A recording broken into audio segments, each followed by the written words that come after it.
Vous avez regardé peut-être Miss France samedi soir, c'était formidable, avec une belle audience. Et puis Jean-Pierre Foucault était en pleine forme, très beau d'ailleurs, avec un costume à boule à facettes. Oui, qui brillait. Et puis après, il a remis son smoking traditionnel. Miss Martinique, Angélique Engarni-Philopon. Je ne sais pas si on dit Engarni ou Enjarni-Philopon. Hôtesse de l'air de 34 ans, a été élue Miss France 2005 en direct du Futuroscope de Poitiers. C'est la candidate la plus âgée de l'histoire du concours. Elle s'était déjà présentée à l'élection de Miss Martinique en 2011. Elle a décidé de se représenter quand le concours s'est ouvert aux plus de 24 ans avec un message pour toutes les femmes. 2025 est et restera Miss Martinique. Et la première dauphine, Miss Nord-Pas-de-Calais. La mise des premières, c'est ainsi la première fois que la Martinique remporte la couronne. Je l'ai dit, à 34 ans, c'est la première Miss ayant dépassé 30 ans. Elle avait été première dauphine. Elle est engagée contre le cancer du sein. Elle est hôtesse de l'air pour la compagnie Corsair. Je vous propose de l'écouter, Angélique Engarni-Philopon. Mais c'est vrai que quand on regarde à minuit 47 la cérémonie, on est persuadé dans vos yeux que c'est Nord-Pas-de-Calais qui va gagner. Exactement. Et je lui disais, tu vas être la petite poupée des Français, ils vont t'adorer, tu vas voir. Et elle me disait, non, c'est toi. T'as du mérite, tu vas gagner, tu verras et tout. Je dis, mais non, regarde et tout. Parce qu'il y a ce plan qui dure très très longtemps, où il y a une caméra qui vous tourne autour pendant 2 minutes. Ressenti 1 heure. Moi, je les ai vraiment toutes adorées. Forcément, j'étais la plus âgée, donc rapidement, j'ai eu la figure de grande sœur. Au début, on m'appelait Tati, après on m'appelait maman. J'ai un peu refusé puisque je voulais pas être leur maman. C'est pas mon rôle, mais grande sœur, j'ai accepté avec plaisir. Puis voilà, c'est parti.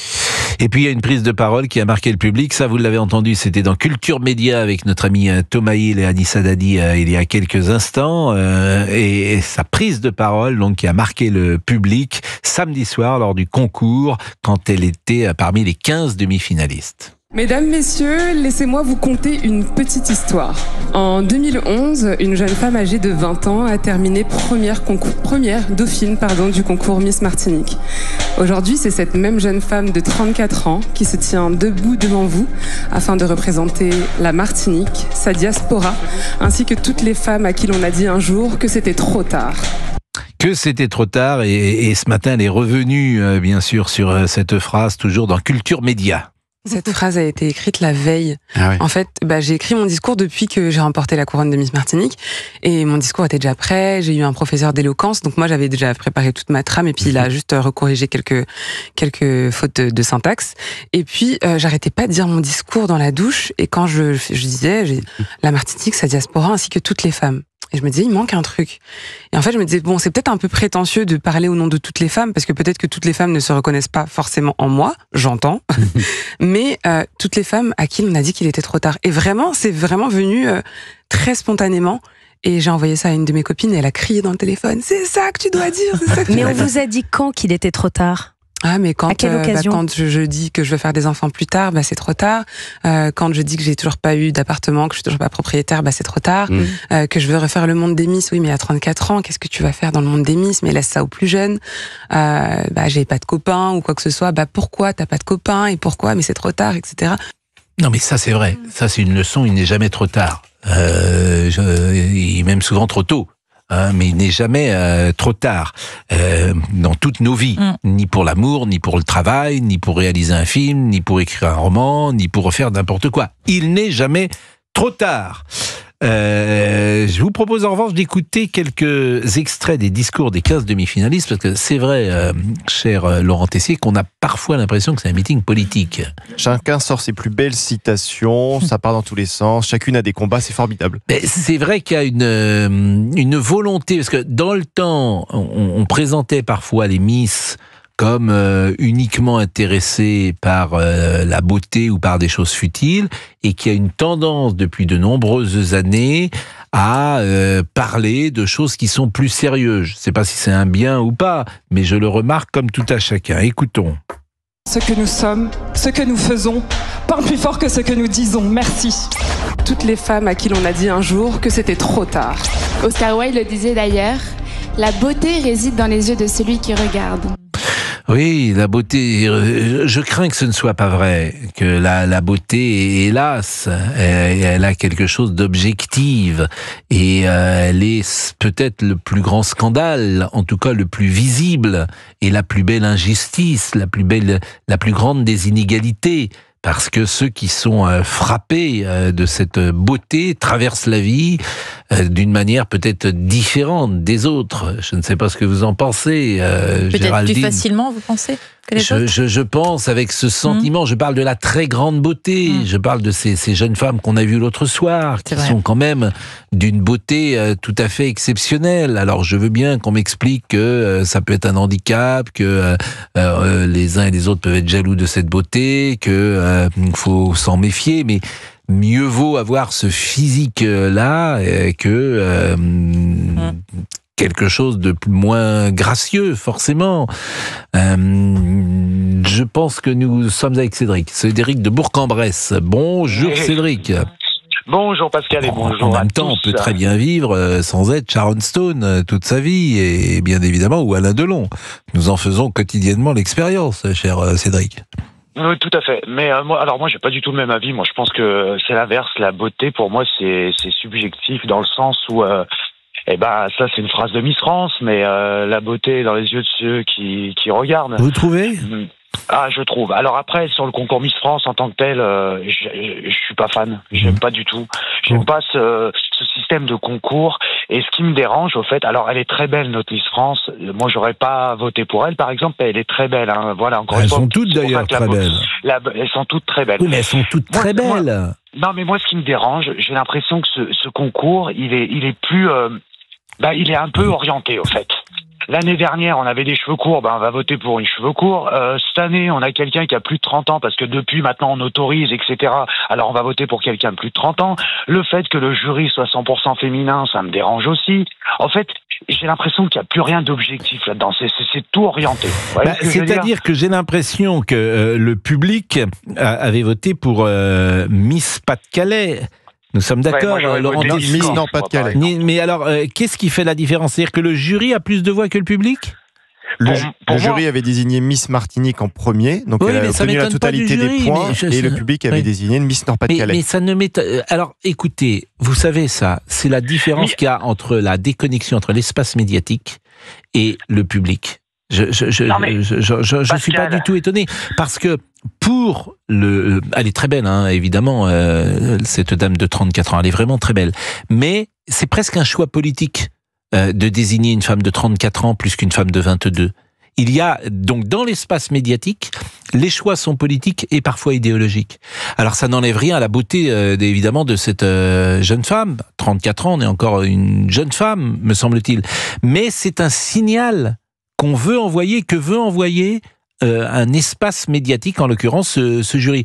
Alors que le public, il est plus naïf d'une certaine manière. Vous ne pensez pas, Géraldine ? Honnêtement, moi, quand j'ai entendu Miss Martinique pour la première fois, je dis ça sera elle. Une assurance, une beauté, et j'ai voté pour elle. Et je suis du public. Oui, mais vous dites ça parce que vous avez le même âge que Miss Martinique. Non, je suis un peu plus vieille déjà, non, merci. Arrêtez. J'ai 10 ans de plus. Non, mais je sais pas, elle avait une assurance que certains d'autres n'avaient pas. C'est vrai qu'elle est très belle d'ailleurs, mais bon. Cédric, je vous ai coupé, c'est à vous Oui. Moi, il y a quelque chose aussi, c'est pareil, qui me dérange. Miss France, on est d'accord, elle représente la France, elle représente notre pays, d'accord. Le public, c'est la France. Ce jury là hors sol, c'est pas la France au fait. C'est-à-dire qu'il y a des gens du jury qui, comme vous le dites à l'instant, hein, ils sont sur une autre planète, ok, pas de problème.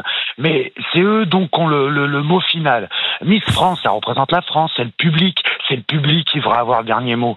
C'est pas un jury qui est déconnecté de la réalité pour moi. Mais non, c'est pas qu'il est déconnecté d'ailleurs, c'est qu'il sait. Parce qu'au fond, il sait les décisions qu'il faut prendre. Vous voyez, il met une petite différence. Je lui fais pas le procès de ne pas être sincère, quoique, mais il sait aujourd'hui les bonnes décisions qu'il faut prendre quand on est, pourquoi pas, j'allais dire du bon côté de la barrière, mais c'est un peu excessif parce qu'il n'y a pas de mauvais côté de la barrière pour un jury Miss France, mais chacun comprend ce que je veux dire. Il y a Valérie qui est là également. Valérie, son avis nous intéresse. Bonjour Valérie. Bonjour à tous. Vous êtes une jeune femme à 50 ans. On est jeune à 50 ans. J'ai jamais été aussi en forme qu'aujourd'hui. Ah, c'est drôle ça. Pourquoi ? Parce que je trouve qu'on a une certaine assurance. Vous parlez d'assurance par rapport à Miss France. Une certaine assurance et on est encore bien physiquement et en forme. Donc pour moi, c'est là que tout démarre en fait. Je voudrais pas avoir 30 ans ou 40 ans. Oui, moi j'aimerais bien avoir 60 ans avec ce que je sais, comme dit l'autre. Non, je voudrais bien avoir 30 ans ou 40 ans, pourquoi pas, même si c'est sympa d'avoir aussi 60. Bon, qu'est-ce que vous avez pensé de la soirée ? Alors moi j'ai trouvé ça assez déplorable à plein de niveaux parce que je trouve que on a élu une personne de par sa situation, mais pas par ce que c'est le concours de beauté. Il y avait, pour ma part, bon ça après c'est mon avis personnel, des jeunes femmes qui étaient bien plus méritantes. Mais ça, méritantes ou plus belles, selon vos critères ? Plus belles. Ah oui, mais ça, alors là, pour le coup, parmi toutes ces femmes qui sont très belles, là, je veux bien admettre l'idée de subjectivité. Il y en a qu'on peut préférer à d'autres, mais elles sont toutes quand même très belles. Et là, on est dans un jugement subjectif. Alors, un petit peu plus, ça va être beaucoup plus clair. En fait, déjà, quand il y a eu une polémique puissance d'un féminisme qui est absolument insupportable. J'adore j'adore pouvoir discuter avec des hommes, avec des femmes mélangées, qu'il y ait une mixité, que c'est comme ça qu'on grandit et qu'on ne stagne pas. Et là, j'ai trouvé que c'était... il y avait Sylvie Vartan, il y avait Christina Cordula, il y avait Marie-Jo Pérec, il y avait Nawel Madani, il y avait Flora Coquerel. Fauvoto. Il y a Fauvoto, qui est une danseuse chorégraphe, et il y avait Katia Bunia-Djvili, qui est pianiste, concertiste, franco...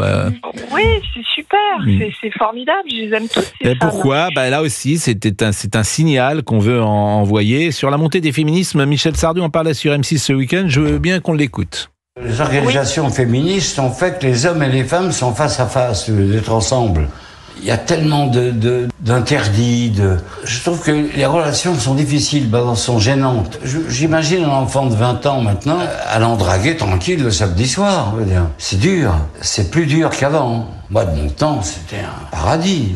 Vous pensez qu'il y a une forme d'insouciance qui a disparu ? Oui, je pense. Il y a un danger, c'est-à-dire, on se dit merde, je m'approche de celle-là ou je m'approche de celle-là, si ça secoue. À la fois, les femmes y ont peut-être gagné en protection aussi. Oui, elles ont gagné beaucoup de choses, elles ont beaucoup de talent, les femmes, c'est pas ce que je veux dire, mais je veux dire, la situation, cette espèce de... Vous savez, tous les jours, il y a un mec accusé d'avoir harcelé, d'avoir ceci, d'avoir cela, des procès de partout.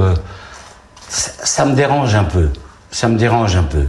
Mais d'un autre côté, il faut qu'elle soit protégée aussi. Donc, j'ai pas d'opinion tranchée, si vous voulez. Michel Sardou qui s'exprimait sur ce sujet. Bon, donc vous n'avez pas apprécié le résultat final, Valérie, et non, Cédric non plus. Donc on a deux auditeurs, alors que ça a bien marché la soirée, qu'on aime beaucoup en plus Jean-Pierre Foucault, ça a marché, ça a fait 8 millions de personnes.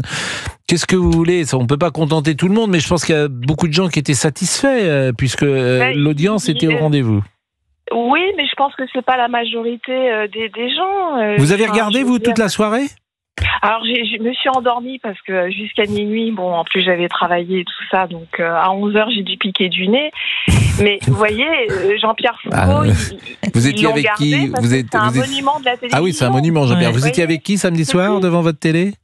Ah, j'étais toute seule. Ah non, là, j'ai... Et Cédric, vous êtes allé jusqu'au bout, Cédric de Bourg-en-Bresse, vous êtes allé ? Non. Nous, en fait, j'étais à un repas et on regardait ça tous ensemble, mais par bride, au fait. Ouais. On n'a pas regardé le truc vraiment, on a suivi. Après, les audiences, ça veut rien dire. Ah bah si, ça veut dire quelque chose. Mais non, on écoute Emmanuel Macron, c'est pas pour ça qu'on l'aime bien. Oui, enfin, Emmanuel Macron, c'est pas exactement Miss France. Emmanuel Macron, quand il prend la parole sur le Covid... C'est une vanne. Pascal, quand il prend la parole sur le Covid, évidemment, on est intéressé de l'écouter pour savoir ce qu'il va nous dire. Et vous avez resté dans ce repas jusqu'au bout pour connaître le résultat ? Ah oui, mais en fait, c'est ça qui me surprend, c'est que personne autour de la table, on était une dizaine, n'avait parié sur Miss Martinique. Mais vraiment. Bah, vous mais êtes trompé. C'est pour ça que je suis. Ouais, non, c'est trompé. Ouais, mais ce sera pas la première ni la dernière. Mais et vous faites souvent des repas comme ça entre amis le samedi soir ? Non, là, c'est le samedi soir, des repas entre amis, ouais, j'en fais beaucoup, ouais, presque tous les samedis. Ah, tous les samedis, vous avez... Mais faut profiter de la vie, non? Non, mais